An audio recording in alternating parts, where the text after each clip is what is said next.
Ibrahimpatnam municipal రాజకీయాలు వేడెక్కాయి. 19వ ward councillor Yadaiah kidnap వ్యవహారంపై BC సంఘాలు ఆగ్రహం వ్యక్తం చేస్తున్నాయి. సోమాజిగూడ ప్రెస్ క్లబ్లో జరిగిన సమావేశంలో బీసీ నేతలు పాల్గొన్నారు.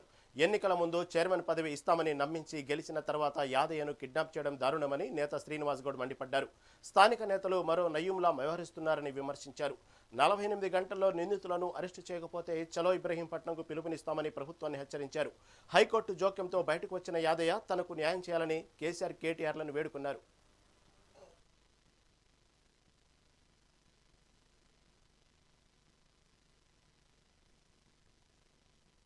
జనరల్ సీట్లలో మనకు ఇప్పుడే అవకాశం వచ్చింది. ఎప్పుడే కానీ ఎస్సీ వచ్చింది ఉన్నప్పుడు మాకు ప్రజలకు సేవ చేద్దామని మున్సిపల్ చైర్మన్ ఇవ్వాలని కోరుకుంటే అందులో క్యాంపులో ఉన్న వాళ్ళు కూడా నాకు ఒక మెజార్టీ కౌన్సిలర్ నాకు సపోర్ట్ చేసినప్పుడు ఈయన ఏదో కిందమే చేస్తుండు, మళ్ళీ ఏదైనా ప్రాబ్లం చేస్తాడని నన్ను కిడ్నాప్ చేసి వేరే నన్ను సపరేట్గా ఉంచి కార్లోనే జర్నీ చేయించి రూమ్లో కూడా మా కుటుంబ సభ్యులు ఆయన ఇంటికి పోయి చైర్మన్ అని కోరుకుంటే మా ఇంటి కుటుంబ సభ్యులను కీచపరిచినట్టు మాట్లాడి ఆయనకు అసలు రాజకీయం అంటే తెలుసా అనే పరిస్థితిలో మాట్లాడాడు.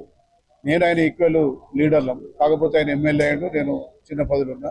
రాజకీయంలో ఒకటేసారి సీనియర్లమే మేము. ఆయన తర్వాత కాన్ఫరెన్స్లో నేనే సీనియర్ నాయకులు. నేను చాలా కీచపరిస్థితి ఈ పరిస్థితి వస్తుందని అనుకోలేదు.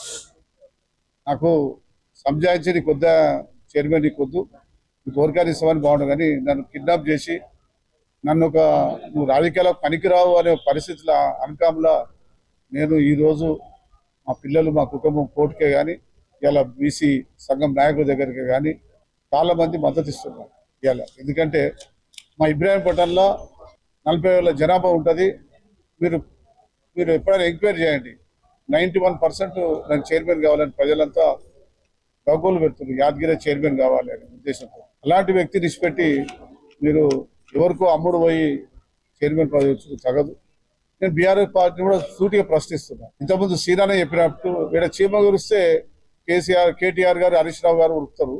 మొన్న సుమన్ అరెస్ట్ చేస్తే సెకండ్లలో పోయారు.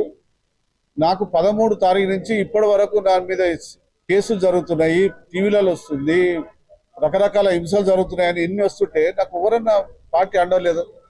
నా పార్టీలు ఎందుకు ఉండాలి? జనరల్ సీట్లలో